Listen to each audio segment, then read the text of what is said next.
Assalamualaikum. How are you? I hope you are fine. Let's start our session number 2, day 2 of ACCA Performance Management, strategies and tips to pass the exam. Okay, so in the last session, we discussed a lot of exam tips, and we also did a question on performance measurement, right? So in today's session, we'll be doing a few questions on some important topics like we'll be doing some linear programming work. Some important tips will be given on this linear programming questions, and some questions on risk and uncertainty. We'll be doing some methods used to take decisions under risk and uncertainty conditions, right? Then we'll be doing a bit about decision trees. Then a little bit about mix and yield variances. So we'll be doing a variety of things around in the syllabus, and so that we can get some useful tips.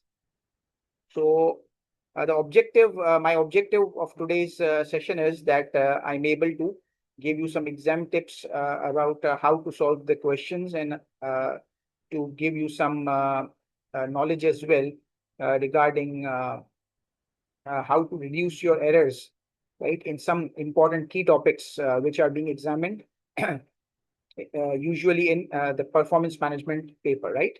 Okay, so now let's start with linear programming today. So our first topic is linear programming. Linear programming पे अब हम जो है एक question देखेंगे, ये past exam में आ चुका है, पास्ट पेपर्स में, राइट? तो इस क्वेश्चन को हम अटेम्प्ट करेंगे। आपकी स्क्रीन पर भी ये क्वेश्चन अभी आपको नजर आ रहा है।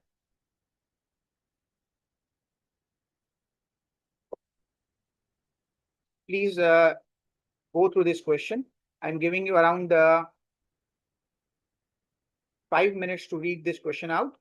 Once you read this question, then we will start solving this question, and I'll be giving you some useful tips of how to pick data from this question, and how to make some useful decisions and make some good calculations, right? But the question is cut and stitch. Please go through it. This is a linear programming question, right?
Okay, I hope you have gone through the question properly.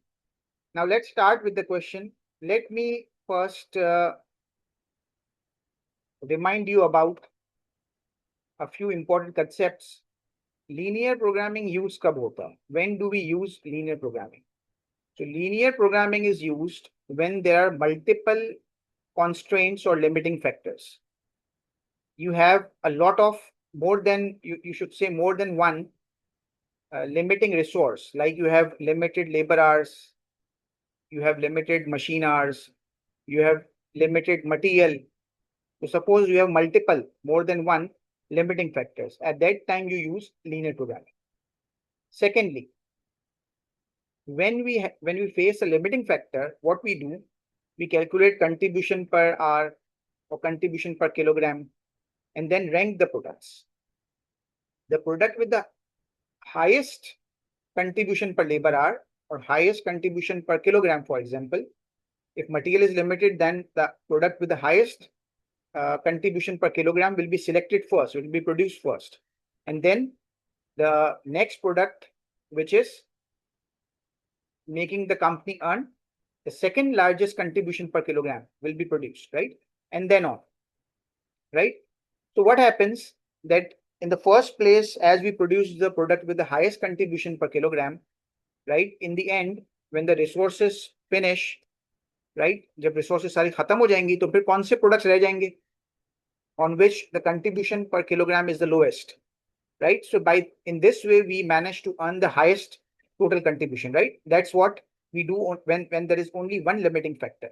But if there are more than one limiting factors, right, and the ranks are also opposite, right? Like for example, contribution per hour and contribution per kilogram,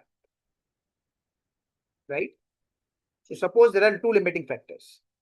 Labor hour is also limited and kilograms are also limited. So you will have to calculate contribution per kilogram and contribution per labor hour as well. And you are getting opposite ranks. Suppose you are making a chair. So contribution per material square feet used for a chair is suppose highest. But contribution per the carpenter hour used for a chair is the lowest, is last. Then what? And contribution for per labor hour, your carpenter hour for the table is the highest. So now how will you decide? So both are giving the opposite ranks. So how will you rank the products and how will you decide the order in which to produce? So in that case, if you are getting the opposite rankings, you will be using the linear programming model. So over here, we are using the linear programming model right now. So when there are multiple factors and opposite ranks are being seen, then we'll be using the linear programming. Now, second thing, what is the objective of linear programming? Objective of linear programming is that we want to earn the maximum profits. We want to earn maximum profits from the situation, right, in which there are just two products being produced. So over here, there are two products being produced, as you can see.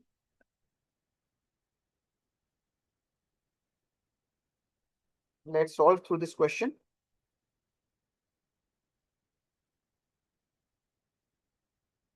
And see how it works. So this is the contribution line. C is equal to 48W. Now 48 is the income or contribution per work suit. W is the work suit.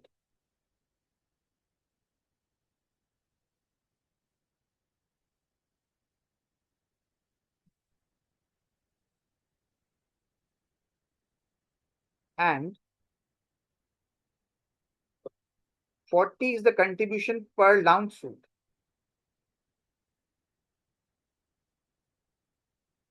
So L is the number of lounge suits. Now, according to this equation, what I need to know is the number of lounge suits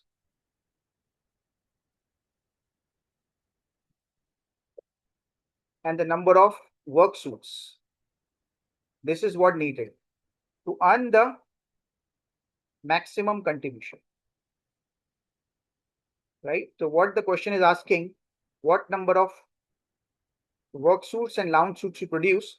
So when we multiply it with 48 and 40, you get the maximum amount of contribution, which cannot be increased anymore. That should be highest level of contribution. Now for this, we will make limiting factors. We have three limiting factors: the tailor time, one, fabric, and the production of work suits. So the tailor time is 3,500 hours. We have only 3,500 hours. And this equation show, the equation 1, this show that 7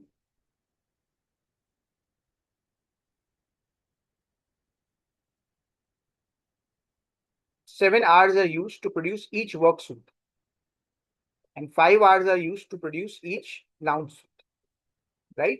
And the hours being used in both the products should be less than 3,500, right? First, this is the first limiting factor. Now, what happens that in linear programming, we need the maximum profits. As I said, I need the highest C by producing W and L, work suits and lounge suits. But there are limiting factors: the tailor's time, the fabric time, and the production of work suits should be less than or equal to 400. We don't want more than 400 work suit, which is shown by this. It is a demand for work suits, which should be less than or equal to 400. Now, so two limiting factors gone. Now the third limiting factor is the fabric. So as per question,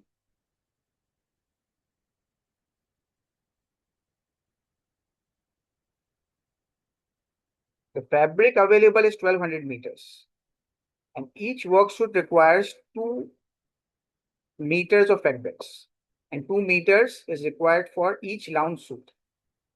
So when you multiply this 2 with L and 2 with W, you should get 1200 meters or less, because we don't have more than 1200 meters to produce. Now, keeping in view that we have just 3,500 hours of tailor time and 1,200 hours of fabric time, and we will be producing just either 400 work suits or less, right?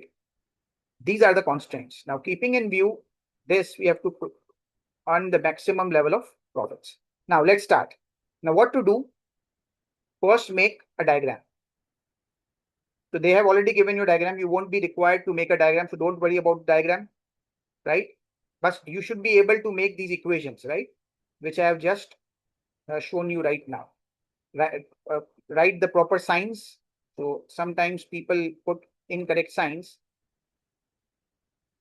So try to make sure that your signs are correct, your equations are correct, because if your equations are not correct, obviously the solutions to your equations means W और L की value क्या होगी आपकी, वो गलत आएगी. तो first of the thing is कि आपकी कंट्रीब्यूशन की लाइन, ये कंट्रीब्यूशन की लाइन है, ये प्रॉपर बननी चाहिए आपकी, और प्लस ये 3 कांस्टेंट. तो एक चीज याद रखिएगा, जितने कांस्टेंट्स होंगे उतनी आपने लाइन बनानी है. टेलर टाइम, फैब्रिक और प्रोडक्शन, एक तो ये, और एक कंट्रीब्यूशन की लाइन बनानी है, और इन सबको क्या करना है, ड्रॉ करना है. तो टोटल 4 लाइनें ड्रॉ करेंगे आप. ये देखें, अब जो वर्कशूट की लाइन थी जिसमें था कि 400 से ज्यादा वर्कशूट्स नहीं बनाने, ठीक है ना, उसमें एक ही वेरिएबल था, वर्कशूट वाज इक्वल टू और लेस देन 400. तो उसकी लाइन क्या होगी, यू वर्टिकल आएगी. अब वर्टिकल में ख्याल रखना, यहाँ पे लोग गलती करते हैं. देखो, डब्ल्यू एक्सिस पे मैंने क्या बनाया है, एक्स एक्सिस पे मैंने क्या बनाया, एक्स एक्सिस पे क्वेश्चन क्या बता रहा है आपको, जैसे राइट पे जा रहे हैं हम, तो राइट पे जाना मीन्स वर्क सूट्स की तादाद क्या हो रही है, work suits, production of work suits is increasing, and when I am moving upwards, right, on y axis, the quantity of lounge suits is increasing. So now constraint क्या था, constraint was कि I don't want to produce more than 400 work suits. तो वो कहाँ है, वो इधर work shoot का कांस्टेंट का है, वर्क शूट की तादाद इस तरफ जाते हुए बढ़ेगी, तो लाइन यूं नहीं आनी चाहिए, लाइन यूं जानी चाहिए। इस लाइन का यूं जाने का मतलब क्या है कि ऑल पॉइंट्स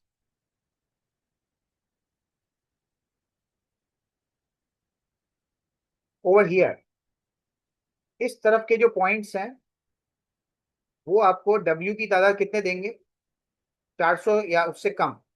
और अब यहां आ जाओगे इस लाइन के ऊपर तो 400, और इससे आगे जाओगे तो दैट्स नॉट पॉसिबल, इसका मतलब 400 से आगे चले जाओगे। ठीक है ना, यू चेक कर लो आप। ऊपर आप जितना भी जा सकते हो, तो लाउंज शूट्स में लिमिटेशन नहीं थी, लिमिटेशन किसमें थी, वर्क शूट्स में, इसलिए ये सारे पॉइंट्स पॉसिबल है, राइट। इसके बाद फिर ये देखो लाइन किसकी है, फैब्रिक की, ये तो वर्क शूट्स की आ गई, कि उसकी तादाद कितनी चाहिए हमें, 400, फैब्रिक की लाइन आ गई। तो अब जैसे जैसे लाइनें बनती जा रही हैं, जैसे मैं लाइनें बनाते जा रहा हूँ यहाँ पे, ये लाइन फैब्रिक की है। तो this what do this line represent, तो याद रखें कि ओरिजिन पे कुछ भी प्रोड्यूस नहीं हो रहा, nothing is being produced on at the origin, the production is at origin is zero. Over here, there is no production of work suits or lounge suits.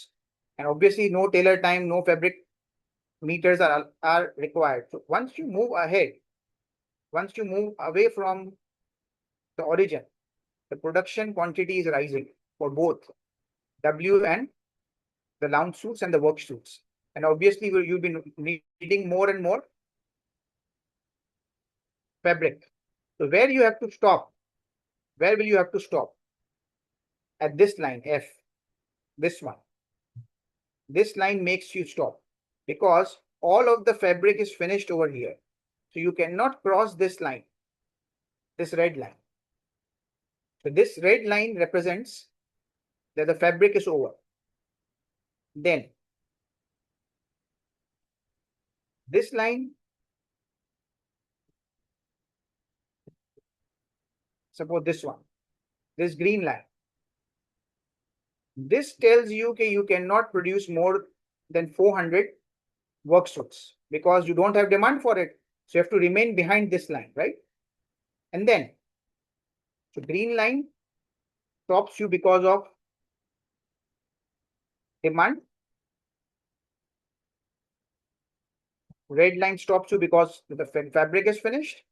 And this pink line, this stops you because all of the tailor time, this line represents the tailor time, T, shown in the question, right? So now, remember one thing, your solution to the question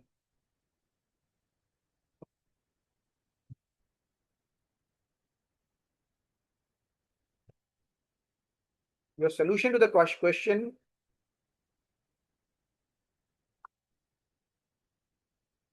shall be within all the lines being drawn. आपका जो answer है वो तमाम lines के पीछे आना चाहिए, origin की तरफ, ये ध्यान रखिएगा। फॉर एग्जाम्पल, जैसे मैं ओरिजिन से मूव करूंगा आगे की तरफ, एरोज देखिएगा, तो इस लाइन को मैं क्रॉस नहीं कर सकता क्योंकि मेरी फैब्रिक टाइम क्या हो चुका है, फैब्रिक मीटर्स क्या हो चुके हैं, खत्म हो चुके हैं, इस लाइन को मैं क्रॉस नहीं कर सकता। तो I can not cross this line, right, this one. Then अगर थोड़ा सा आप राइट पे जाएं, यूं चेक करते जाएं, लेफ्ट पे सबसे पहले मैं कहाँ रुकना पड़ा, मुझे इस रेड लाइन पे रुकना पड़ा, लेफ्ट साइड पे, ओरिजिन से लेफ्ट साइड ऊपर की तरफ। देन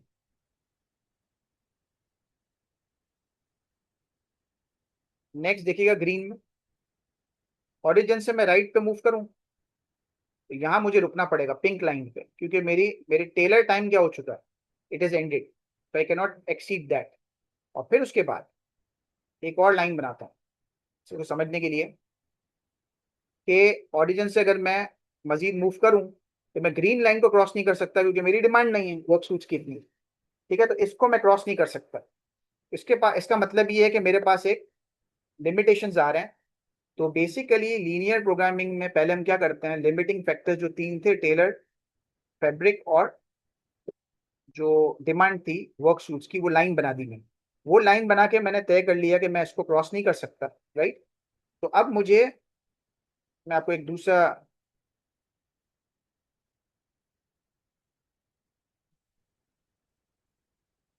लिमिटेशन दिखाने के लिए एक फीजिबल रीजन दिखा रहा हूँ। इस पे गौर कीजिएगा अब आप कि मेरा जो फीजिबल रीजन है, मैं यहाँ से ऊपर जा सकता हूँ। रेड एरो देखिएगा, यहाँ तक जा सकता हूँ बस। ठीक है, और यहाँ से ये सब पॉसिबल है, पॉसिबल है, पॉसिबल है।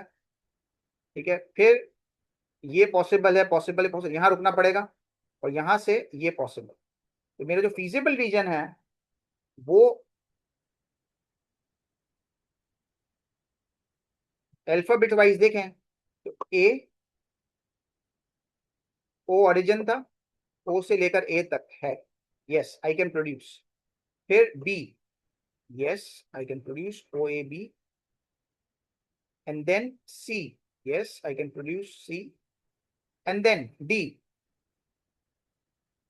ये मेरा फीजिबल रीजन है। अब एनीथिंग बिटवीन दिस, ये जो मैं लाइंस बना रहा हूं, ये मेरे लिए पॉसिबल है। इन लाइंस को मैं क्रॉस नहीं कर सकता। ये सब पॉइंट्स पॉसिबल है। यानी ये सब क्वांटिटीज यहाँ पे जो डॉट्स आ रहे हैं, ये मुझे प्रोडक्शन बता रहे हैं लॉन्ग सूट्स की और वर्क सूट्स की, इतने प्रोडक्शन में कर सकता हूँ।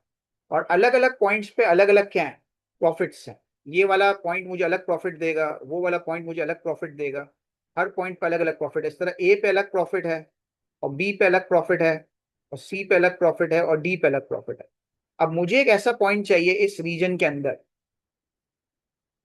Point in this region gives me the maximum level of profit, and every business wants to maximize its profit. The point in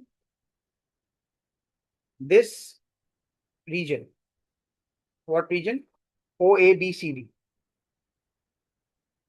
This is known as feasible region. Gives maximum profit.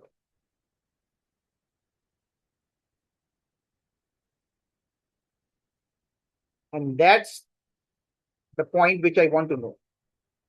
उस point पे एक W की quantity होगी और एक L की quantity होगी, work suits की क्वांटिटी और लॉन्ग सूट्स की क्वांटिटी। और वो क्वांटिटी मुझे देगी highest level of profit. So this is what I want to know. तब मैं क्या करूंगा, पहले मुझे पॉइंट चाहिए, वो which point, there is a point but which one, कौन सा पॉइंट है जहां पे प्रॉफिट्स क्या होंगे आपके, मैक्सिमाइज होंगे। That's what required. Right, clear है पॉइंट। तो हमारा टारगेट क्या है, प्रॉफिट मैक्सिमाइजेशन। पहले हम लाइंस ड्रॉ कर लेंगे, जो इसकी लाइंस हैं तीन, कॉन्स्टेंट जिसे हम कहते हैं, लिमिटिंग फैक्टर कहते हैं, और फिर एक आइस कंट्रीब्यूशन की लाइन ड्रॉ करेंगे जो 48W प्लस 40L था। राइट, और वो लाइन ये है। ठीक है, अब लाइन ड्रॉ की हुई होंगी, आपने ड्रॉ नहीं करनी है, क्वेश्चन में आपको लाइन गिवन होगी, ऑलरेडी ड्रॉ की हुई होगी। तो वो आइसो कंट्रीब्यूशन लाइन ये ड्रॉ की हुई, ये आपकी स्क्रीन पे आ रही है, जो भी मैंने ये मरून में रेड में ड्रॉ की है, आइसो कंट्रीब्यूशन लाइन। अब आइसो कंट्रीब्यूशन लाइन यहाँ मौजूद है, और हम प्रोडक्शन ज्यादा कर सकते हैं, इससे आगे जा सकते हैं। We can move ahead. ये एरो बता रहा है कि आगे जा सकते हैं। ठीक है, कहाँ तक जा सकते हैं आप आगे, वो जो मैंने रीजन बताया था, OABCD तक जा सकते हैं।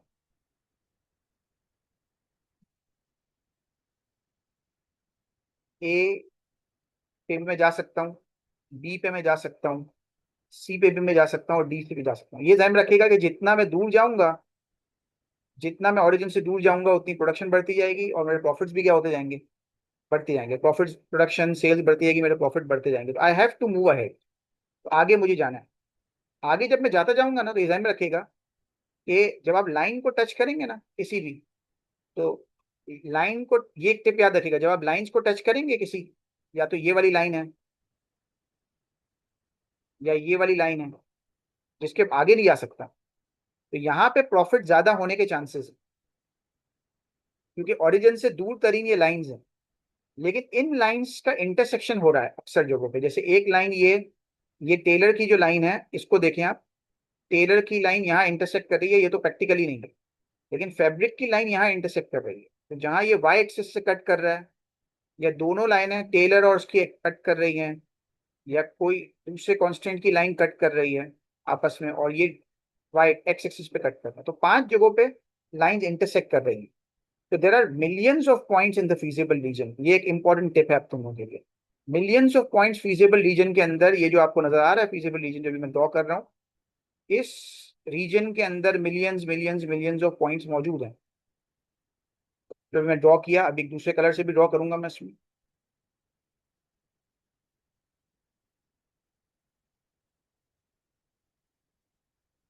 ब्लू कलर से ड्रॉ कर रहा हूँ। ये मेरे फीजिबल रीजन की लाइन है जो ब्लू में आ रही है, और इसको मैं एक्सीड नहीं कर सकता क्योंकि मेरी रिसोर्सेज खत्म हो गई है या मेरी डिमांड कम है। तो I have to remain behind these lines, तो इसके अंदर रहना है मुझे। अब इन इस लाइन में ओरिजिन के करीब होंगे तो प्रोडक्शन कम होगी, प्रॉफिट्स भी कम होंगे। जितना मैं दूर होऊंगा उतना प्रॉफिट ज्यादा होंगे। और फिर जहां पे लाइंस क्रॉस कर रही हैं, जैसे ये ए, जैसे ये फैब्रिक और टेलर टाइम, जैसे यहाँ पे डिमांड फॉर वर्क सूट्स और ये टेलर टाइम, वहां पे प्रॉफिट के चांस ज्यादा है, और ये डी। तो इन चार में से ए बी सी और डी, इन चार में से मेरे प्रॉफिट्स हाईएस्ट होने का चांस है। तो कैसे पता चलेगा? तो हाईएस्ट प्रॉफिट का पता कैसे चलेगा कि आप इस लाइन को क्या करें, पैरेलल मूव करें, आइसो कंट्रीब्यूशन लाइन को पैरेलल आगे की तरफ मूव करें। जैसे जैसे आप आगे मूव करते जाएंगे तो आप करीब होते जा रहे हैं उस बाउंड्री के, जो फीजिबल रीजन की बाउंड्री है। ठीक है ना? पहले आप देखो किससे टच कर गए, डी से। तो डी से टच कर जाने का मतलब, देखो डी से टच कर गया पहले, डी से टच करने का मतलब है कि ओरिजिन से करीब है, प्रोडक्शन कम होगी और प्रॉफिट भी कम होगा। उसके बाद देखो किससे टच कर गया, पैरेलल मूव कर रहे हैं, ए से टच कर गए। तो अब आपने देखना है कि जहां जहां लाइन इंटरसेक्ट कर रही है, ठीक है ना, वैसे आप आइसो कंट्रीब्यूशन लाइन अब आगे की तरफ ले जाएंगे। तो आइसो कंट्रीब्यूशन लाइन आगे के जाने का मतलब है क्वांटिटी क्या होती जा रही है, बढ़ती जा रही है, प्रॉफिट भी क्या होता जा रहा है, बढ़ता जा रहा है, और इंटरसेक्शन से टच करते जा रहे हैं। तो जो इंटरसेक्शन पहले आते जा रहे हैं उस पर प्रॉफिट कम है, और जो आगे की तरफ इंटरसेक्शन है उसके प्रॉफिट क्या है, ज्यादा है। अब देखो सबसे आगे जो इन्होंने लाइन बनाई हुई है, ये ब्लू जो यहाँ कट कर रही है बी पे, बी वो इंटरसेक्शन है जो सबसे दूर तरीन है, the farthest, is the farthest intersection from the origin. अब वो इस इस पॉइंट के बाद आप आगे नहीं जा सकते। ठीक है ना? इसकी मैं एक आपको मिसाल बता दूं यहाँ पे, कि ये लाइन यूं है, देखो ये जो आप फीजिबल रीजन देख रहे हैं, ए, फिर यूं है, और फिर यूं है, और आइसो कंट्रीब्यूशन लाइन यहाँ कट कर रही, इधर। इधर कट करने का मतलब क्या है, ये बिल्कुल आखिरी पॉइंट है।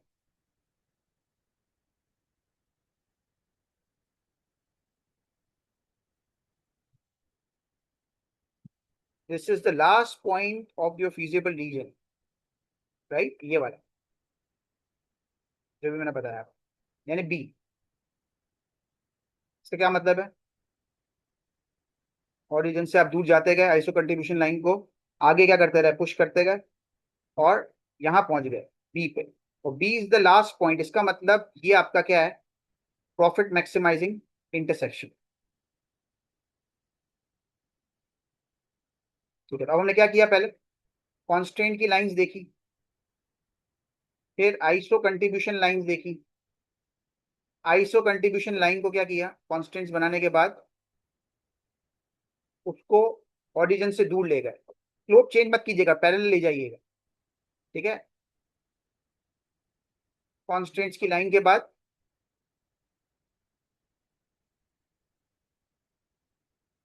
आइसो कंट्रीब्यूशन लाइन को हमने क्या किया, अवे फ्रॉम द ओरिजिन ले गए।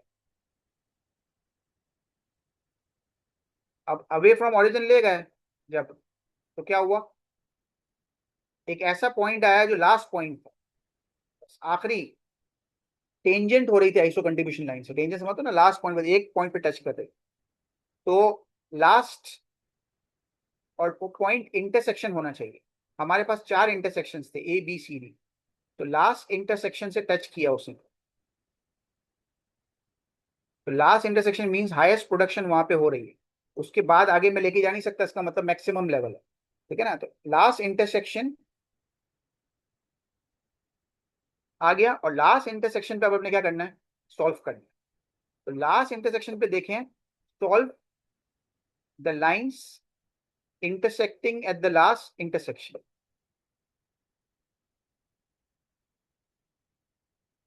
तो कौन सी लाइन इंटरसेक्ट कर रही है,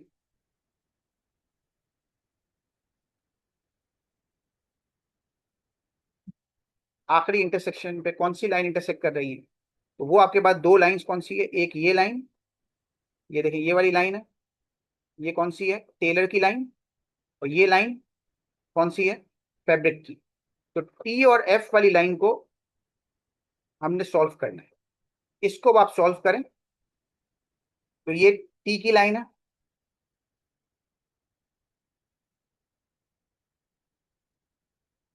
क्वेश्चन में गिवन थी, या आपको कॉन्स्टेंट ग्राफ करना भी पड़ सकता है।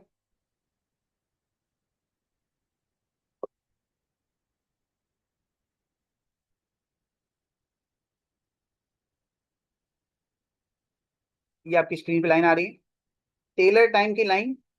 ये आपकी टेलर टाइम की लाइन,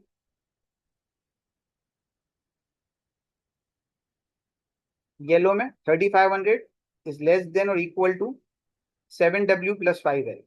और फैब्रिक की लाइन 1200 मीटर्स अवेलेबल थे, right, which is in green, light green. इन दोनों को अब हमने सॉल्व करना है। आसान तरीका ये है कि ये जो आप देख रहे हो ना, 5L और 2L, इन दोनों को इक्वल कर दो, यानी 5 को मल्टीप्लाई कर दो 2 से तो 10 आ जाएगा, और 2L को 5 से मल्टीप्लाई कर दो 10 आ जाएगा। देखो ये 10 हो गए, और फिर माइनस कर दो एक लाइन में से दूसरी लाइन। अब हाँ, याद ये रखना, यहाँ पे लोग गलती क्या करते हैं, गलती ये करते हैं कि जब ये मल्टीप्लाई किया 5 को 2 से, तो 10L तो आ गया। इस तरह 2L को 5 से मल्टीप्लाई किया तो ठीक है, 10L तो आ गया। बट इसको मल्टीप्लाई करना भूल गए भाई, इसको भी मल्टीप्लाई करना। ये तीनों नंबर्स को मल्टीप्लाई करना है, किसके साथ, 2 के साथ। This is to be remembered, you have to multiply 3500 with 2, 7W with 2, all should be multiplied। तो ये क्या आया, 7000, 14W and 10W, and then multiply these three with 5। so 1200 into 5 gives you 6000, 2W into 5 gives you 10W, and 10L is product of 2L into 5। अब minus करें, ये minus करोगे तो plus 10L minus, इन सब की साइन चेंज कर देंगे, second वाली इक्वेशन की साइन चेंज कर देंगे, प्लस से माइनस कर देंगे, तो ये कट हो जाएगा, जीरो हो गया। एलिमिनेशन मेथड कहलाता है। 14 minus 10 gives you 4W equals to 7000 minus 6000 equals to 1000। तो अब इक्वेशन क्या हो गई, 1000 इज इक्वल टू 4W। इस 4 को वहां ले जाए, वहां जाके डिवाइड हो जाएगा। तो W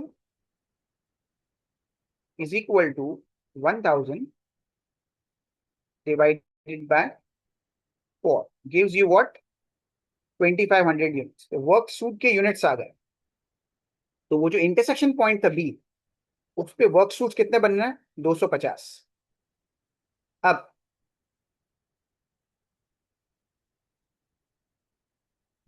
250 वर्क सूट्स जो हैं वो बन रहे हैं, और अब आपको लाउंज सूट्स की तादाद चाहिए। तो इन दोनों में से कोई एक इक्वेशन, इन दोनों में से कोई भी एक इक्वेशन ले लो, उसमें ये पुट कर दो, वर्क सूट्स की तादाद कितनी है, 250। तो 250 यूनिट्स वर्क सूट के बनाओगे, 7 आवर्स चाहिए टेलर के, तो आपके पास टाइम आ जाएगा जो टेलर का चाहिए वर्क सूट्स बनाने। तो बकिया टाइम किस में लग जाएगा? लॉन्ग शूट्स में, पता चल जाएगा। तो अब नेक्स्ट स्टेप में हमने क्या किया, एज इट इज 3500 ले लिया, 7W, W की जगह 250 ले लिया, और 5L। इसको अब आप सॉल्व करें। 7 into 250 मेक्स 35, 7 into 250 कितना होता है?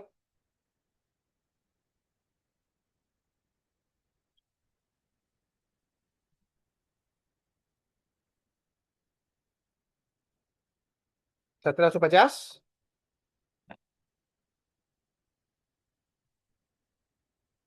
ये नीचे आ रहा है आपके पास इक्वेशन,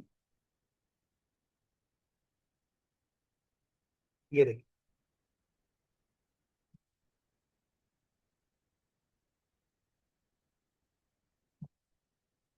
तो 3500 माइनस 1750,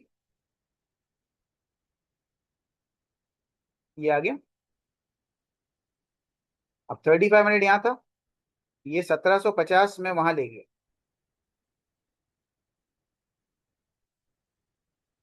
वहां जाके माइनस हो गया, और फिर ये 5L जहाँ पे रह गया था, 5 मल्टीप्लाई हो रहा था, वहां जाके डिवाइड हो गया। तो L is equal to 3500 minus 750 divide by 5 gives you 350। अब ये मेरे पास आंसर आ गया। क्या आंसर आ गया? Profit maximising, profit maximising quantity. W मुझे बनाने चाहिए 250, और यानी वर्क शूट्स, और लाउंज शूट्स कितने बनाने चाहिए? 350। This is the quantity at B, और बी याद रखिएगा सबसे फारदेस्ट था, फीजिबल रीजन में ओरिजिन से सबसे दूर तरीन था, टेंजेंट हो रहा था, राइट? तो आइसो कंट्रीब्यूशन लाइन को मैंने ड्रैग किया अवे फ्रॉम द ओरिजिन, सबसे आखिर में बी पे टच किया, तो इसका मतलब फीजिबल रीजन का last point means highest production. तो पैरेलल मूव करके वो निकाल लिया हमने, और वहां पे सॉल्व किया तो 250 से 350 निकाला। अब इसको पुट किया हमने किसमें? प्रॉफिट चाहिए था, कंट्रीब्यूशन चाहिए था, तो कंट्रीब्यूशन के लिए इसको पुट करें। 250 को पुट किया आपने, कंट्रीब्यूशन की लाइन क्या थी? 48W, तो W आ गया 250, और 40L, तो लाउंज शूज इसमें आ गया L की जगह। तो टोटल प्रॉफिट कितना हो गया? 26,000। ये पहला पार्ट हो गया, profit maximising quantity of work suits. इससे ज्यादा प्रॉफिट मुमकिन नहीं। बेस्ट पॉसिबल सोल्यूशन आ गया आपके पास। तो लीनियर प्रोग्रामिंग आपको बेस्ट पॉसिबल सोल्यूशन दे रही है, किस पॉइंट पे? इस पॉइंट पे, बी पे। ये पहली requirement. We have done this one.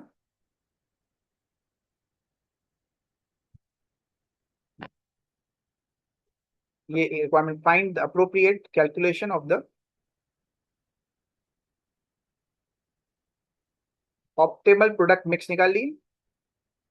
Work suit के 250 और लाउंज सूट्स के 350, giving you the maximum contribution that can be earn. अब नेक्स्ट क्या निकालना है? Shadow price. Again shadow price में लोगों की गड़बड़ होती है बहुत। अब शेडो प्राइस कैलकुलेट कैसे हो रहा है? तो for shadow price what you need to know, shadow price जो है ना, वो जो आपका प्रॉफिट मैक्सिमाइजिंग इंटरसेक्शन था बी, उस पे जो रिसोर्सेज है उसकी शेडो प्राइस होती है। तो रिसोर्सेज एट, ये वो इंटरसेक्शन है जहां पे आपके जो फारदेस्ट था from the origin, resources at profit maximising intersection.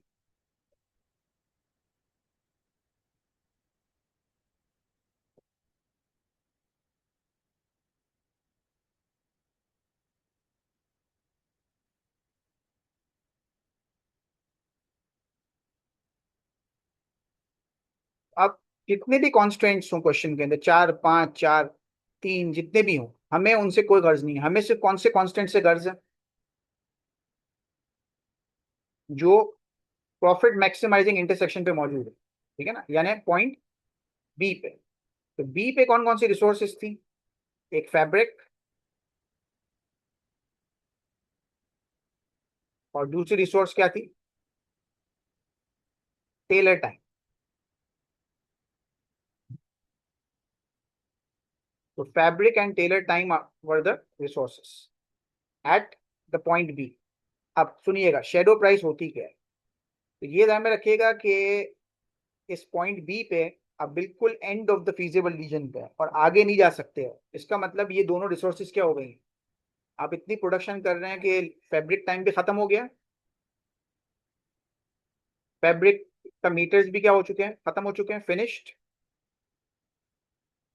और टेलर टाइम भी क्या हो चुका है, फिनिश। तो प्रोडक्शन क्यों रुक गई आपकी बी पे, और प्रॉफिट कितना हो गया आपके पास 26,000। ठीक है, क्यों फिनिश हो गया, क्योंकि आपके पास ये रिसोर्सेज अवेलेबल नहीं है। तो अगर आपको 1 मीटर इसका और मिल जाए, +1 मीटर मिल जाए, तो आप प्रोडक्शन बढ़ा सकते हैं। इसी तरह 1 आर अगर ले टेलर का और मिल जाए, तो आप प्रोडक्शन क्या कर सकते हैं, इंक्रीज कर सकते हैं। तो 1 आर या 1 मीटर मिलने से जो प्रोडक्शन बढ़ेगा, उससे क्या होगा, सेल्स भी बढ़ेगी, प्रॉफिट बढ़ेगा, कंट्रीब्यूशन इंक्रीज होगा। अब जो कंट्रीब्यूशन इंक्रीज होगा जितने से, that is the shadow price. और उल्टा भी हो सकता है कि अगर आपके पास से एक फैब्रिक का मीटर छीन लिया जाए, तो आपका कंट्रीब्यूशन क्या हो जाएगा, कम हो जाएगा। तो if you lose 1 metre of fabric, you will lose some contribution, means opportunity cost. तो अगर कोई दूसरा प्रोडक्ट आ जाए बनाने के लिए, लाउंज सूट और ये जो आपके पास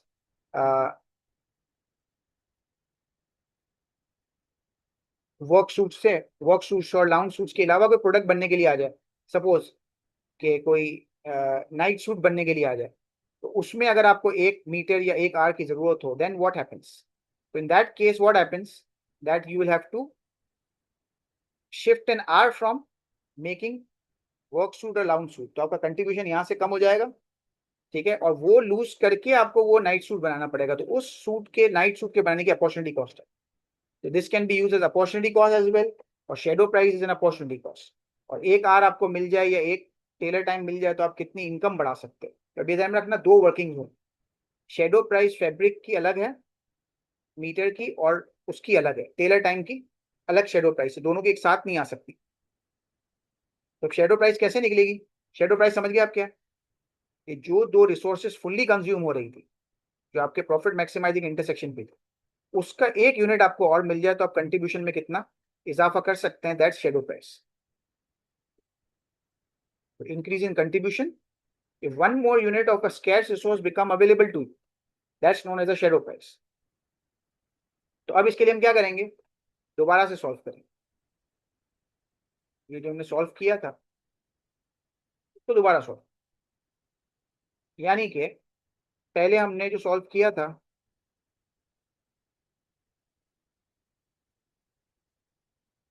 उसमें यहाँ पे हमने 1200 मीटर्स फैब्रिक लिया था, तो 1 मीटर बढ़ा दो। बेसिकली शेडो प्राइस है ही क्या, 1 मीटर और मिल जाएगा तो क्या इफेक्ट होगा, 1 मीटर बढ़ा के दोबारा क्या करें, इसको सॉल्व कर।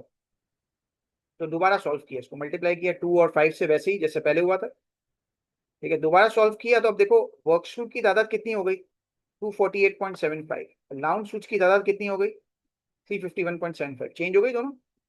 अब दोबारा से कंट्रीब्यूशन निकाल, उसी में पुट करें 48W, जैसे यहाँ 250 पुट किया था ना,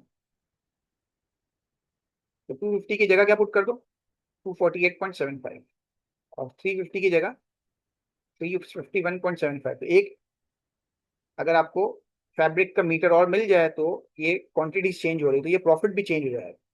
अब प्रॉफिट 26,000 से बढ़ जाए, डेफिनेटली बढ़ेगा।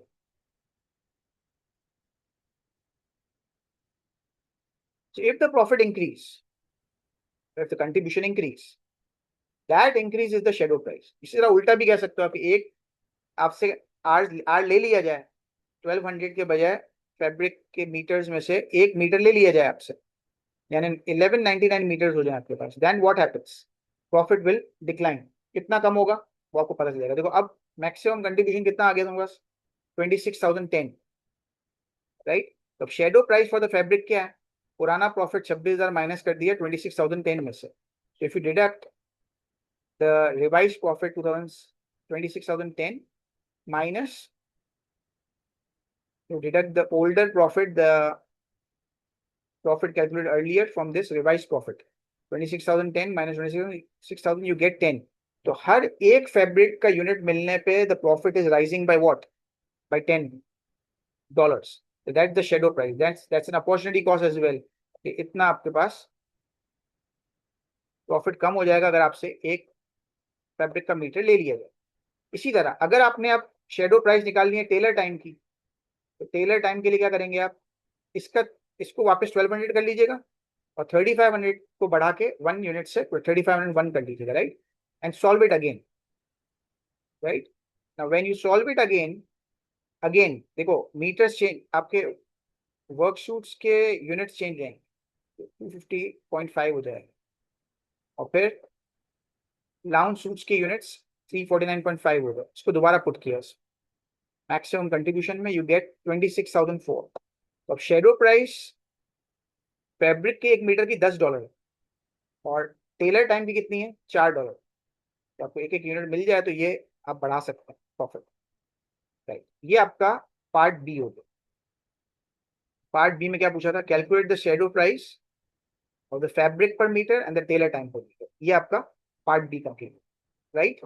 आई होप के दैट्स क्लियर टू यू. अब टिप्स आ गए. सबसे पहले क्या करना है, आपने देखना है क्वेश्चन में गिवन होती है बात दफा कॉन्स्टेंट्स, ठीक है. ये देखेंगे पहले हमें फाइंड क्या करना है, हमें वर्कशूट्स और लाउंज शूट्स फाइंड करना, फिर उसकी तादाद फाइंड करेंगे. ऐसे इतने वर्कशूट्स और लाउंज शूट बनाने के प्रॉफिट मैक्सिमाइज हो जाए. तो एक कंट्रीब्यूशन की लाइन बनाना जो हमने बनाई है, right, maximum contribution, ISO contribution है. फिर उसके बाद कॉन्स्टेंट्स बनाया 3, फैब्रिक लिमिटेड था, टेलर टाइम लिमिटेड था, और उसकी डिमांड हमने 400 से ज्यादा नहीं थी वर्कशूट्स की, तो वो 3 लाइंस बनाई. 3 लाइन बनाने के बाद फीजिबल रीजन आ गया हमारे पास, ठीक है. फीजिबल रीजन में बहुत सारे प्रोडक्शन पॉइंट्स थे, लेकिन हमें प्रॉफिट मैक्सिमाइजिंग पॉइंट चाहिए था. हमने आईसो कंट्रीब्यूशन लाइन को ड्रैग किया राइट हैंड साइड पे, और वहां से क्या निकाल लिया, जो आखिरी पॉइंट था, सबसे लास्ट तरीन पॉइंट था, पैरेलल मूव किया आईसो कंट्रीब्यूशन लाइन को, आखिरी पॉइंट पे पहुंच गए. Last point was the profit maximising point, उसको सॉल्व किया. उस पॉइंट पे जो 2 लाइंस कट कर रही थी उसको सॉल्व किया. तो ये याद रखना कि हमें प्रॉफिट मैक्सिमाइजिंग पॉइंट नहीं चाहिए, हमें प्रॉफिट मैक्सिमाइजिंग इंटरसेक्शन चाहिए. 2 लाइनों का इंटरसेक्शन जो सबसे दूर तरीन, तो उन दोनों लाइनों को सॉल्व किया फैब्रिक और टेलर को. आपके पास 250 और 350 सूट्स आ, वर्क सूट 250, लाउंज सूट 350. हमने उसको कंट्रीब्यूशन में डाला.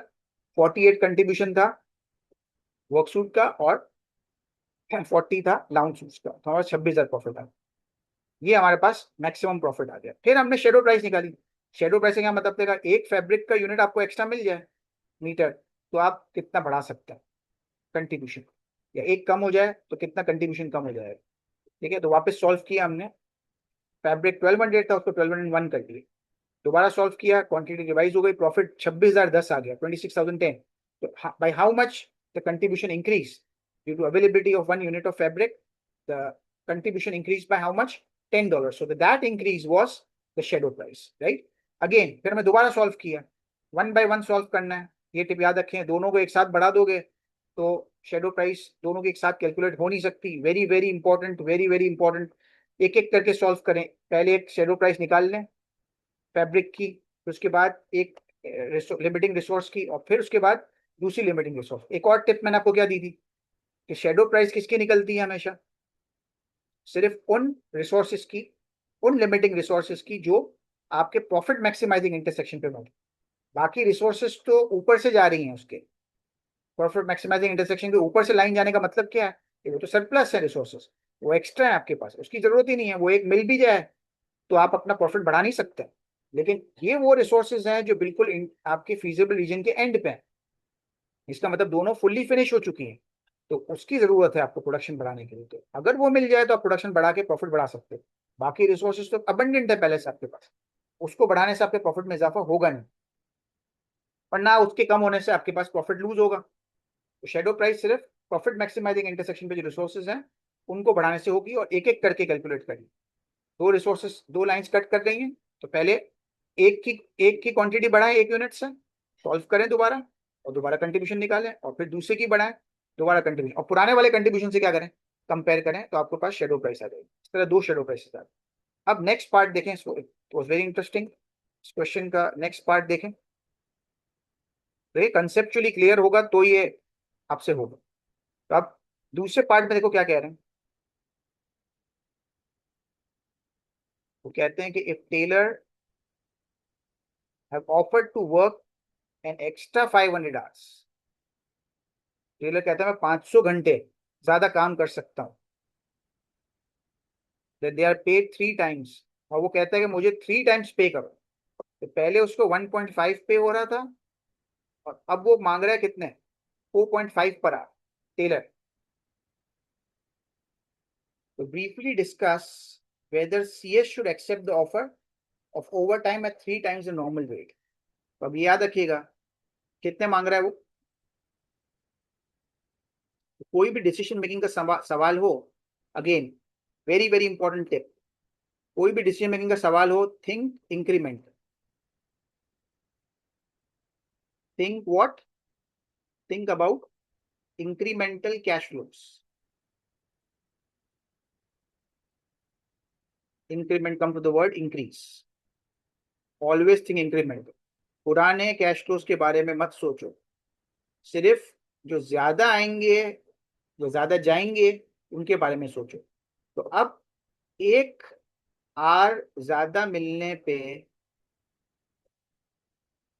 एक टेलर आर ज्यादा मिलने पे शेडो प्राइस कितनी थी, $4, right. If you get one more tailor hour, the shadow price was 4. So what will be the inflow of cash incremental? If I get one more hour,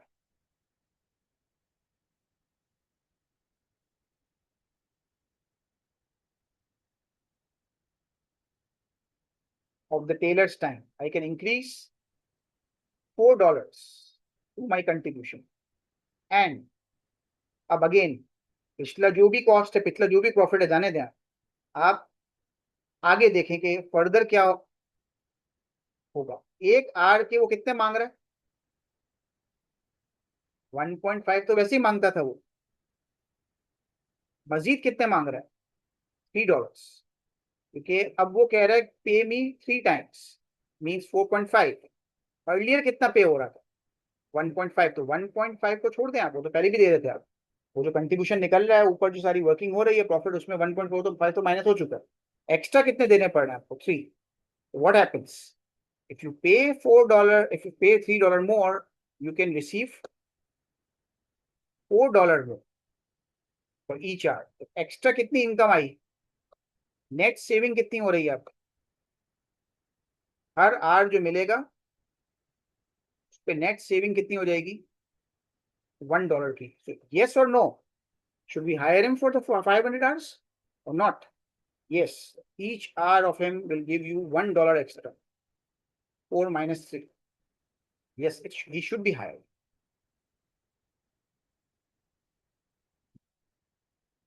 So that's the use of shadow price.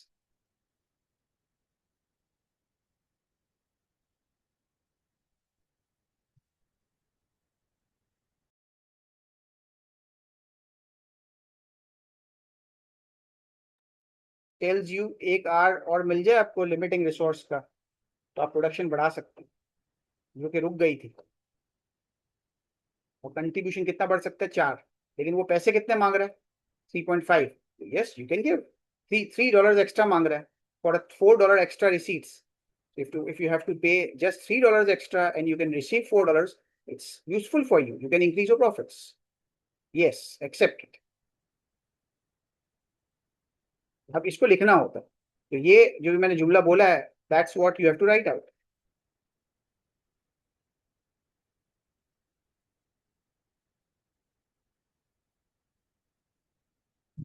Enough.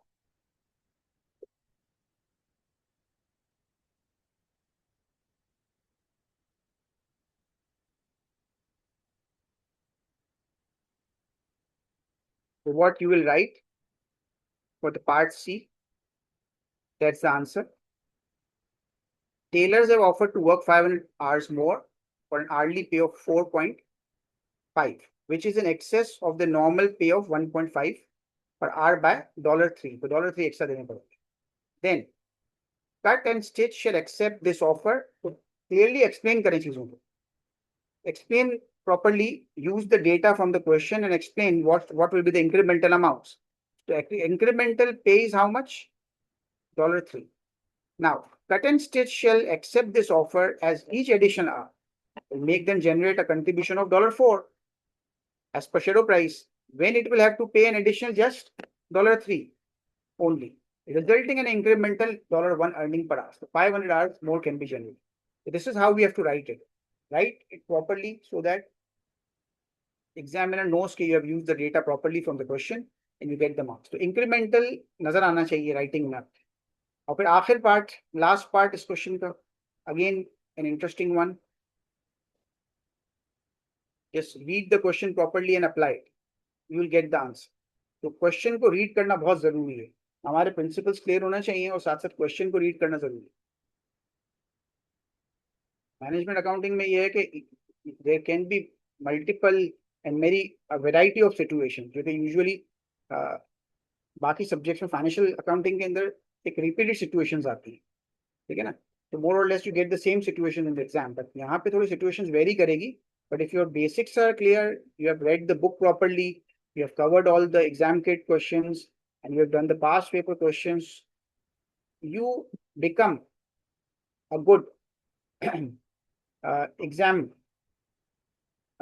solver, right? So, in order to become a good exam solver, you have to reach at least this level. You remember all the concepts. If you remember all the concepts, you will be able to design solution to a newer situation as well.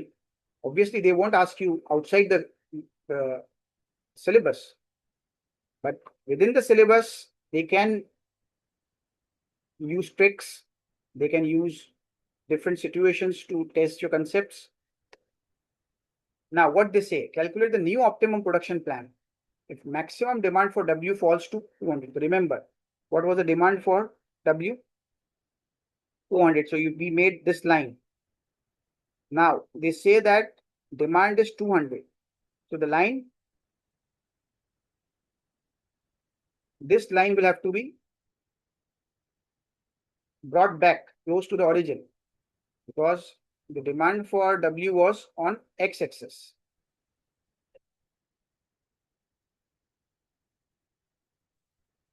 Now what happens? You have to drag the line towards right, towards the origin.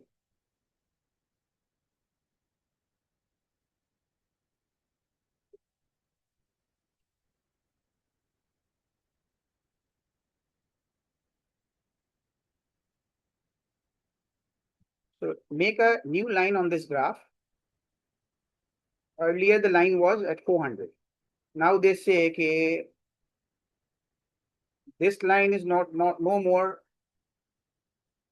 applicable. The line should come here. Line yahan aa gayi. If the line comes here, now remember your feasible region reduces. It shrinks down to this. So now your new feasible region is this one with these small arrows, right? This is your new feasible region. So now we have to again drag this line outwards, parallel to this ISO contribution line. If you drag the line again after changing your feasible region, now look, what's the highest, the farthest point from the origin when you move your ISO contribution line away from it? See, the point moves down. So the new point is the intersection between this line and the fabric line. Because A was intersected earlier, then we reach this one.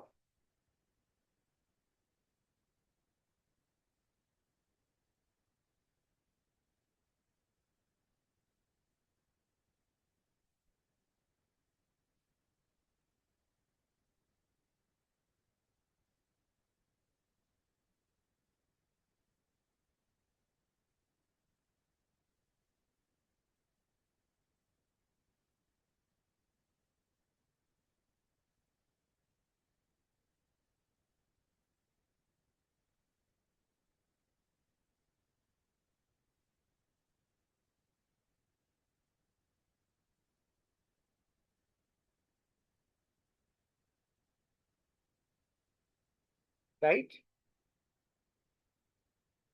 Let me mark. I'm marking it with red. This is the intersection over here, somewhere here. Let me show you in another way as well.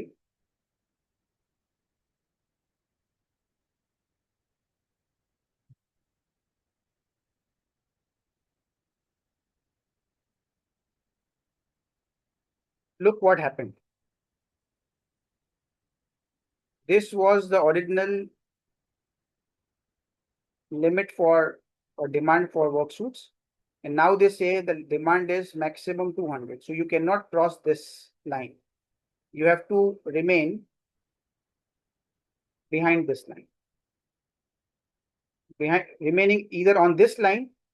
This line means you are producing 200 down suits. But remaining behind is less. So you can make less, but you cannot make more as per the question. Now,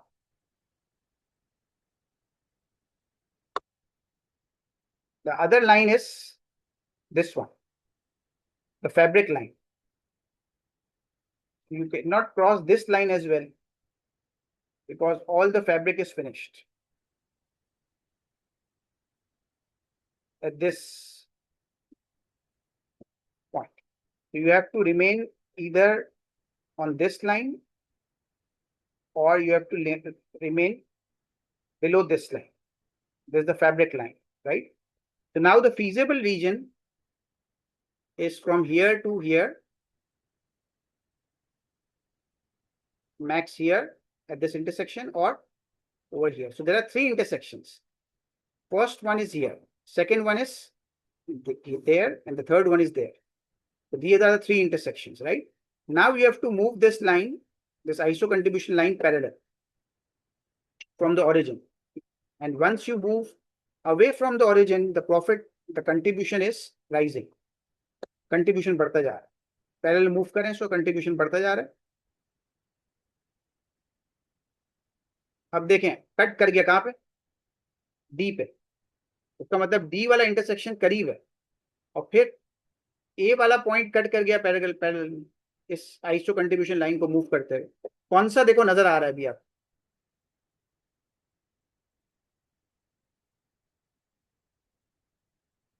ये वाला point अभी भी आपको नजर आ रहा है, ये वाला intersection.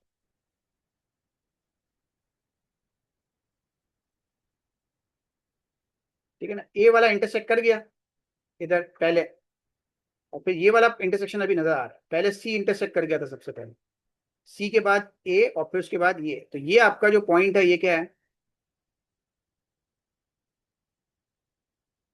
This is your profit maximising intersection. और यहाँ पे कौन कौन सी लाइन इंटरसेक्ट कर रही है? एक तो ये ब्लू वाली और दूसरी फैब्रिक वाली. इन दोनों को आप सॉल्व कर लें. तो solve these two lines. These two have been solved over here.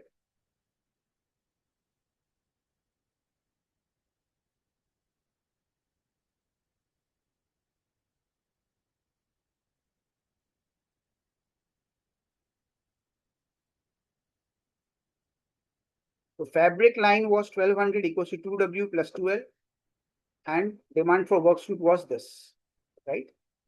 अब सिंपल है, वर्क सूट्स की डिमांड कितनी है? 200. Simple. You cannot produce work suits more than 200. Just pick this and put it here in there. Instead of W, put 200. You put 200 here, solve it. This becomes 400. So 1200 minus 400. And move this towards that side, the left hand side. वहां जाके divide हो जाए.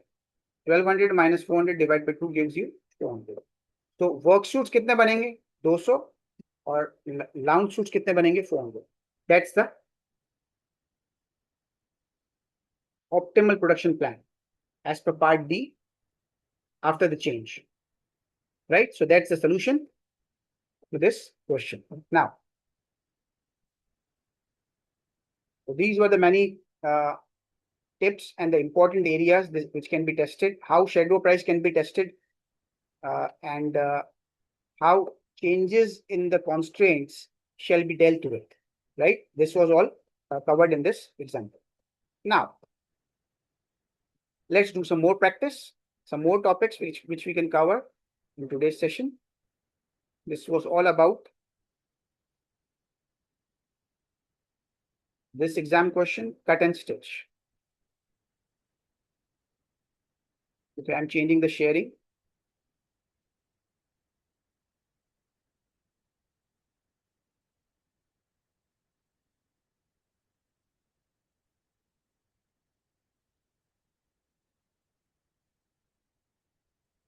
Okay, थोड़ा सा risk and uncertainty का area देखते हैं. Okay, I am having a let's start with the risk and uncertainty area. We are going to solve a few questions. ये क्वेश्चन सारे मुख्तलिफ मेथड्स यूज कर रहे हैं. 4 मेथड्स रिस्क एंड अनसर्टेनिटी में कवर किए इन्होंने डिसीजन मेकिंग के लिए. And those 4 methods which are covered for decision making under risk and uncertainty are maximax rule, minimax rule, minimax regret rule, maximum rule, and the expected value. So there are 4 rules which are to be covered. One is maximum, second one is maximax, third one is minimax regret rule, and the third one is expected value. So we'll be covering these 3.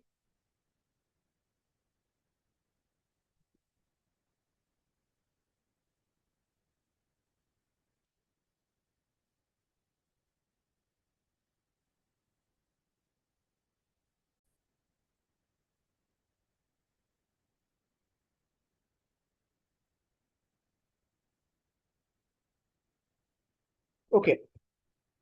So what happens? First, in this type of questions, remember that there are different type of people who are deciding, who are choosing. So there are different type of people. There are 4 different types of people who are choosing. So you can be asked a question in which all the different 4 people can be asked to choose something. Now, what 4 type of people who are taking different types of risk? So one of the person who can take, who is taking a risk, is a risk averse person, right? So one of the decision makers is risk averse. Risk averse means he do not want to take risk. He do not want to face losses. Then Maximus, the person who is a risk taker, will be using this rule, Maximus. And expected value will be used by risk neutral person. Neutral person means he will try to calculate and select a proposal where in the long term profits are on average at a high side. On average, he's basically a long-term decision maker. He makes a calculation and sees that in which option he can earn more average profits compared to others. So he'll go for average profits. The fourth one is sore loser. Now, in this case, if you don't know that which type of person uses which method, you couldn't do this question, right? So they are telling you that the person is a risk averse. So if he's a risk averse, then which type of truck will he select? A series, B series, or C series? Now these are all the contributions, the profits, right? To always see the options, the alternatives, the different types of choices which are given in the question. So over here, this is one of the type of choice.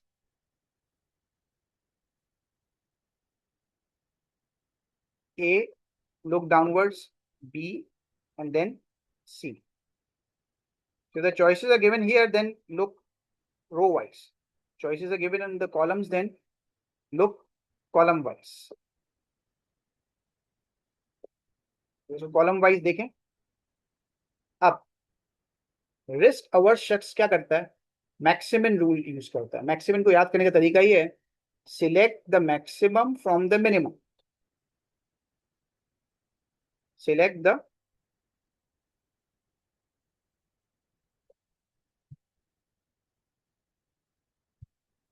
Maximum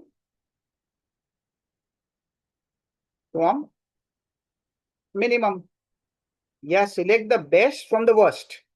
maximum is best and minimum is the worst. तो just इसको अब आप देखना शुरू करें downwards. जैसे मैंने arrows बनाए,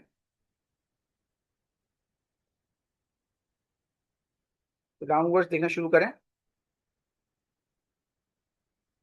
and you will note that ये क्या करता है, सिलेक्ट करता है मैक्सिमम.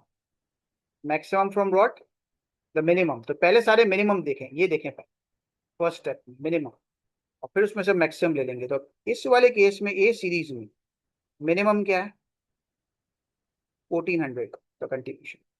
इसमें 1800, और इस केस में 3600. These are the minimums.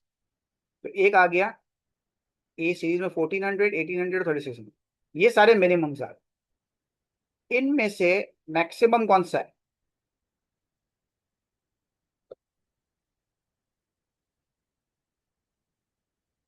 तो उसका आंसर क्या होना चाहिए. सी सीरीज में ये आदमी क्या करता है, पहले देखता है तमाम केसेस में सबसे कम प्रॉफिट कहाँ होगा.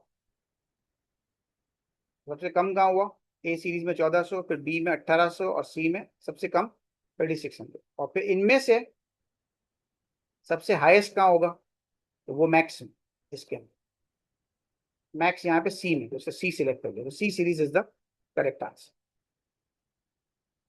राइट. इसी तरह अब पहले मैक्सिमैक्स देखते हैं.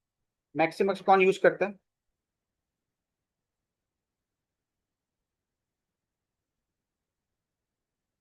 सेम क्वेश्चन यूज कर रहा हूं ताकि आप तीनों को चारों को कंपेयर कर सकें.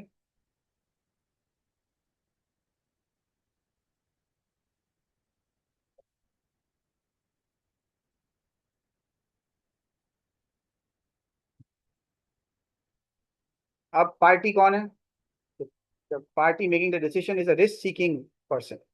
अब रिस्क सीकिंग पर्सन क्या यूज कर रहा है, मैक्सिमैक्स. मैक्सिमैक्स का क्या मतलब है, सिलेक्ट्स द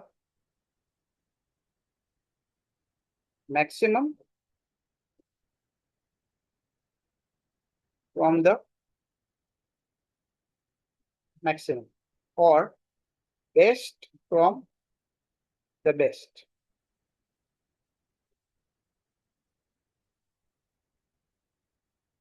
अब देखें ए सीरीज में बेस्ट क्या है, बी सीरीज में बेस्ट क्या है, और सी सीरीज में बेस्ट क्या है. तो पहले बेस्ट सिलेक्ट कर लिया, मैक्सिमम,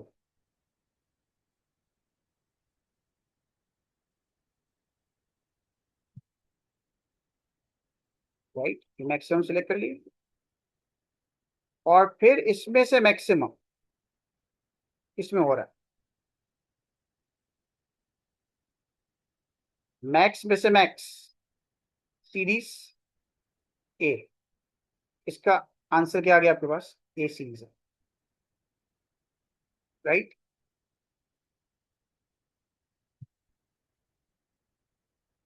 इसके बाद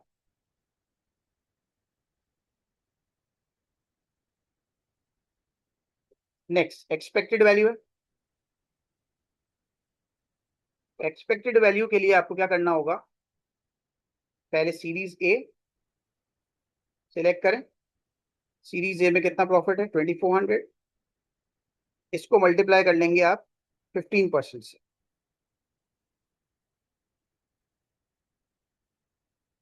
0.15। तो इसमें रूल ये है कि जो 3 पॉसिबल प्रॉफिट्स हैं आपके पास, 3 पॉसिबल प्रॉफिट्स हैं, इनमें से 2400 का चांस कितना है? 15%। 1400 प्रॉफिट अर्न करने का चांस 30%, और 4900 अर्न करने का चांस 40%। ऐसा है।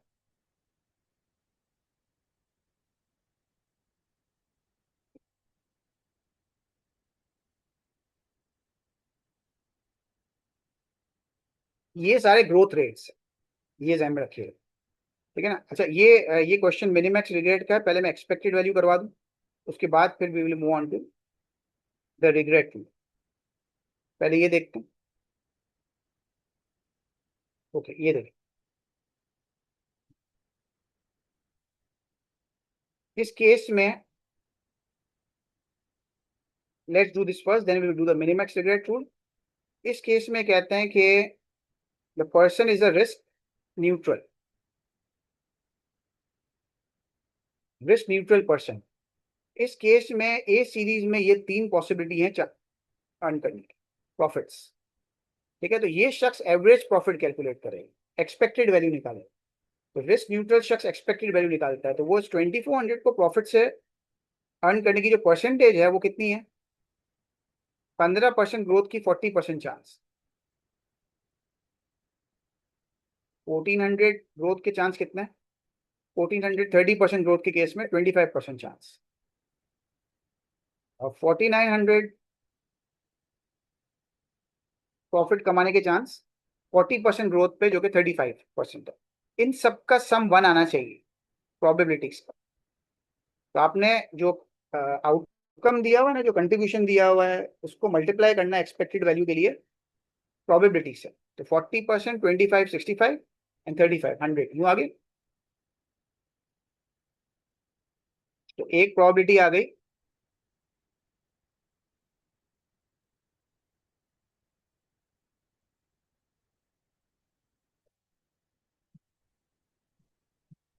जीरो पॉइंट फोर आ गई प्रोबेबिलिटी। दूसरी प्रोबेबिलिटी आ गई 0.25, और थर्ड प्रोबेबिलिटी आ गई आपके पास 0.35। ये 3 प्रोबेबिलिटी है। और प्रॉफिट कितना है? 2400, 1400 और 4900। तो तीनों कंट्रीब्यूशन लेंगे और उसको कंट्रीब्यूशन से क्या करेंगे? मल्टीप्लाई करेंगे।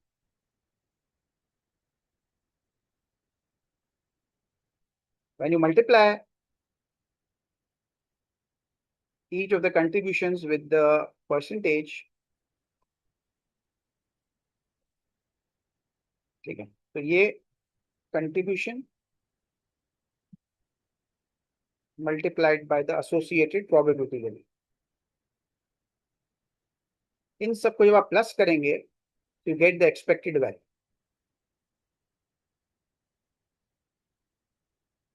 ईवी। तो सीरीज ए की जो ईवी है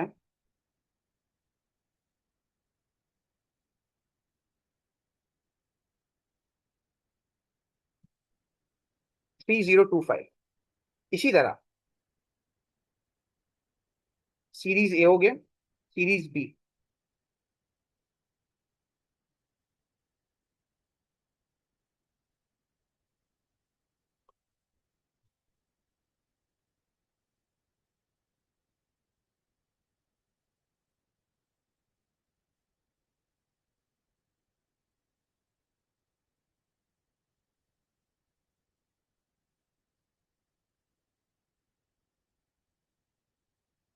नाउ सीरीज बी देखते हैं। सीरीज बी का कंट्रीब्यूशन 1800 है, दूसरी पॉसिबिलिटी 1900 है, और थर्ड 2800, राइट। तो मल्टीप्लाई करेंगे 2175 आ। इसके बाद series C,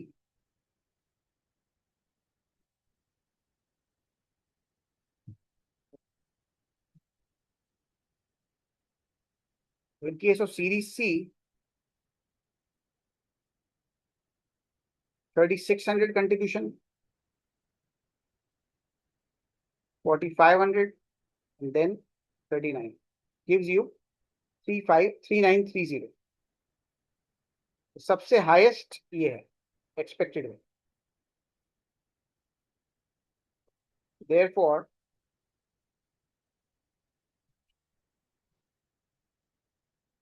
series A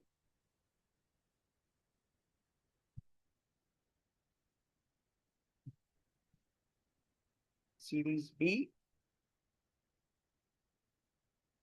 and series C. So the best one is the highest expected value. To select series C.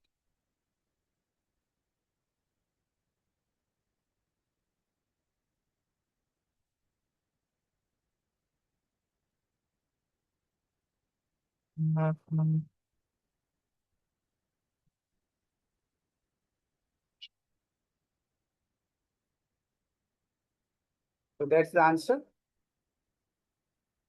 Now, the last one. Minimax regret tool. This is a tricky one, right? तब Minimax regret tool की tip क्या है? Very important. मुश्किल वाला है थोड़ा सा. इसकी मैं आपको टिप दे दूं पहले. देखें यहाँ पे आपके पास जो है ना सारे ऑल्टरनेटिव्स है. टाइप ऑफ ट्रक में से सिलेक्ट करने. पहले ये देख लेंगे आपने सिलेक्ट किस में से करना है, चूज किस में से करना है. तो ये सारे ऑल्टरनेट्स आ रहे, ऑल्टरनेटिव्स. ठीक है, ऑल्टरनेटिव आ गए. और यहाँ पे क्या आ रही है आपके पास, ये सारी ग्रोथ रेट क्या है, ये पॉसिबिलिटीज. अगर मैं ए सीरीज सिलेक्ट करूं तो क्या क्या पॉसिबल है. 50% ग्रोथ, 20%, और ये सारी पॉसिबिलिटीज. 15% ग्रोथ की पॉसिबिलिटी में ये सिचुएशंस तीन. 30% में ये तीन आउटकम्स हैं, और 40% ग्रोथ में ये तीन आउटकम्स. अब सुनिएगा गौर से.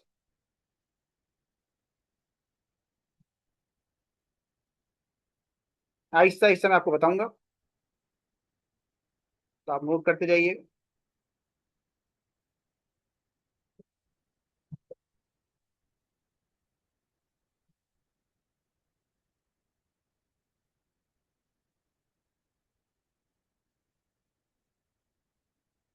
अब आपने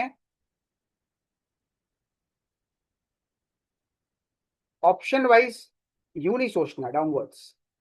आपने पहले क्या करना है, फर्स्ट यू सोचना कि जो पहली पॉसिबिलिटी है कि ग्रोथ 15% होगी, तो इन केस ऑफ 15% ग्रोथ यूं देखें. ए सीरीज आपको कितना प्रॉफिट देगी, बी सीरीज कितना प्रॉफिट देगी, और सी सीरीज कितना प्रॉफिट देगी. मेथड कौन सा है, मिनिमैक्स रिग्रेट. रिग्रेट कब होता है आदमी में, जैसे 15% ग्रोथ के केस में रिग्रेट मीन्स अफसोस, दुख. कब होगा, जब गलत ऑप्शन सिलेक्ट करें. सबसे बेस्ट वाला पहले देख लो क्या है, 15% ग्रोथ के केस सी सीरीज,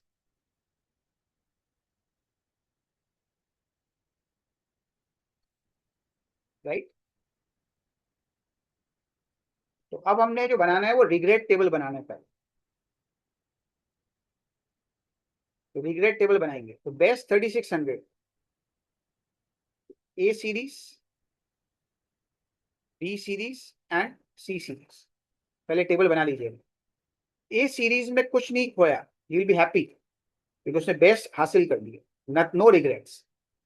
लेकिन अगर 15% ग्रोथ हुई तो बी सीरीज में उसने 1800 कमाए होंगे इंस्टेड ऑफ व्हाट 3600. तो ये कह रहा हो काश, काश मैंने सी सिलेक्ट कर लिया होता तो 3600 कमा लेता. अब अगर इसने ए सिलेक्ट किया होगा तो क्या कहता है, ये 2400 कमाया मैंने. काश सी सीरीज सिलेक्ट किया होता तो कितने कमाता, 3600. तो ये उसके रिग्रेट्स आने शुरू हो. रिग्रेट्स क्या है यहाँ पे, रिग्रेट्स का मतलब है loss of profit due to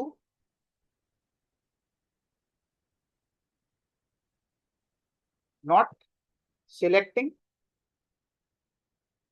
the best one. तो 15% के केस में बेस्ट वाला सी था, तो इसमें कोई अपॉर्चुनिटी, कोई रिग्रेट्स नहीं आए, कोई प्रॉफिट लूज नहीं करना। अब आप आ गए नेक्स्ट वाले, ये तो 15% वाला था। अब नेक्स्ट क्या है? 30%, उसके बाद 40%। अब इस केस में अगेन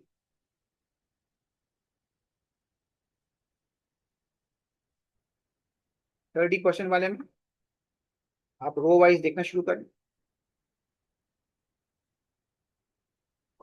तो ये रो वाइज देखेंगे हमेशा, मिनिमैक्स, मिनिमैक्स रिग्रेड में रो वाइज देखें। अब इस केस में बेस्ट क्या है?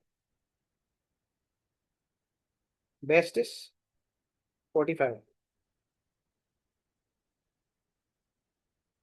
तो इस केस में again no regrets over here, कोई रिग्रेट्स नहीं, क्योंकि आपने डिसीजन क्या लिया है? सही लिया, दुरुस्त। लेकिन अगर आपने ए सिलेक्ट किया होगा, इसको यू कंपेयर करें कि 4500 कमा सकते थे आप अगर आप सी सिलेक्ट करते, लेकिन ए में कितने सिलेक्ट किया? ए में कितने कमाए? 1400। So what, how much profit did you lose?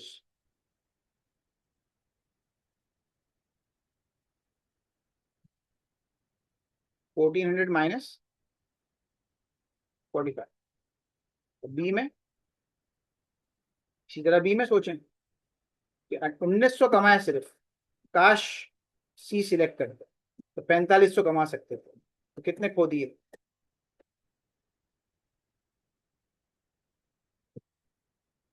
2600। और फिर आखिर में अगेन 40% वाली रो में देखो,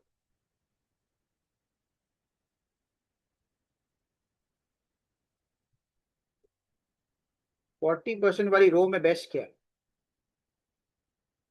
अगर राइट डिसीजन होता, बेस्ट वाला सिलेक्ट, बेस्ट सिचुएशन कहाँ पे हो रही है? Best profitability A series. तो ए वाली सिचुएशन में there are no regrets, zero regret.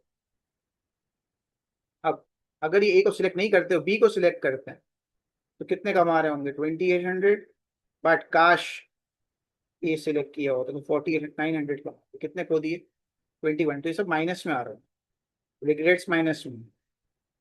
इसमें 1300 अर्न कर रहे हैं, the best could have been how much? 1400 हो सकता है। ये आ गया रिग्रेट्स। अब रिग्रेट्स आने के बाद एक रो बनाए नीचे, और इसमें सारे, ये सारे रिग्रेट्स आ गए, इसमें सारे लिखे मैक्सिमम रिग्रेट्स। रूल देखो क्या है, मिनिमैक्स। इसका मतलब मिनिमम सिलेक्ट करना है आउट ऑफ द मैक्सिमम, हमें सिलेक्ट करना है मिनिमम।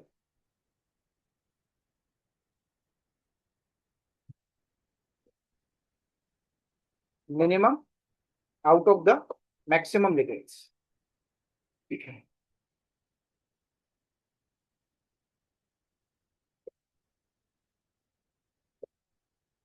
पहले मैक्सिमम रिग्रेट्स निकालना पड़ेगा। अब अब कॉलम वाइज देखिए,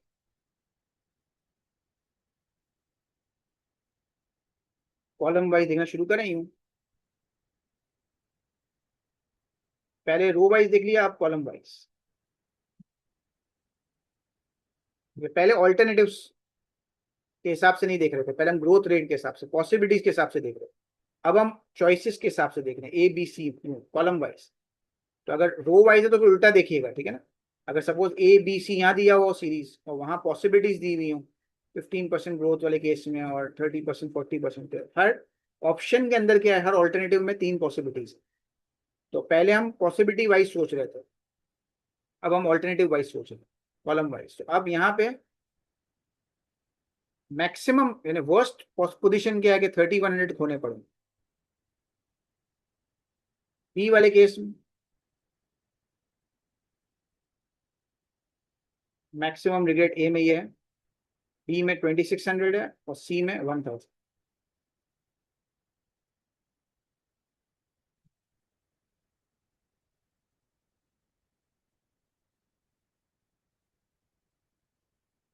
अब इसमें से आपने क्या सिलेक्ट कर, जिसमें minimum regrets, minimum from the maximum. तो यहां पे आपके पास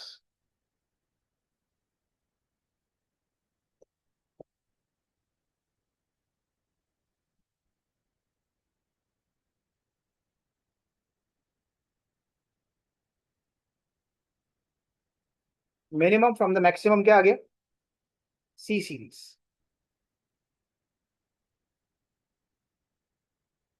राइट। तो C series is the correct answer. तो ये चारों हमारे मेथड्स हो गए। सो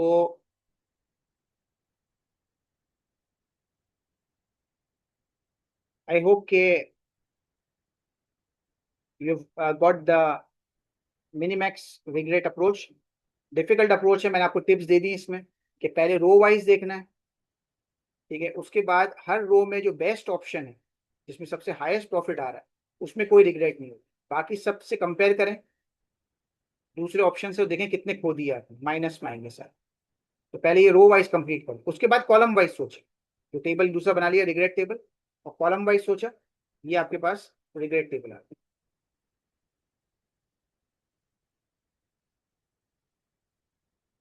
तो पहले जो कंट्रीब्यूशन का टेबल दिया हुआ था, पे ऑफ टेबल कहलाता है, उसमें से मैंने क्या बना लिया, रिग्रेट टेबल बना, जो कि अभी आप देख रहे हैं।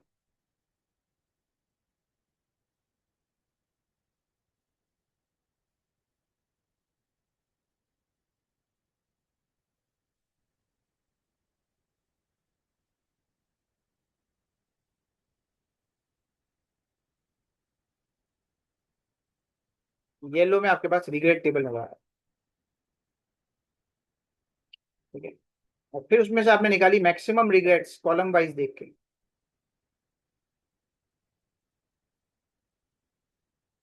कॉलम वाइज देख के आपने मैक्सिमम रिग्रेट्स निकाल ली, जो कि आप देख रहे हैं ग्रे में। और फिर उसमें से आपने क्या निकाला, मिनिमम, वो था सी,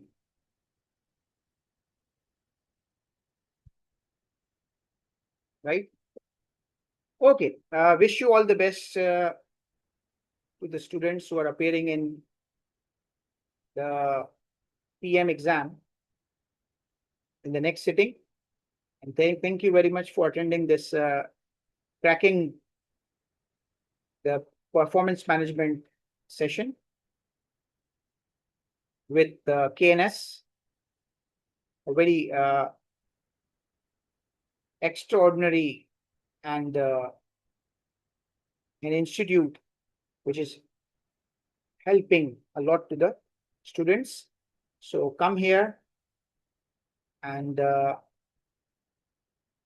KNS will help you out in tracking your subjects in the fastest possible way. Thank you very much. Allah Hafiz. See you. Best wishes for your exam.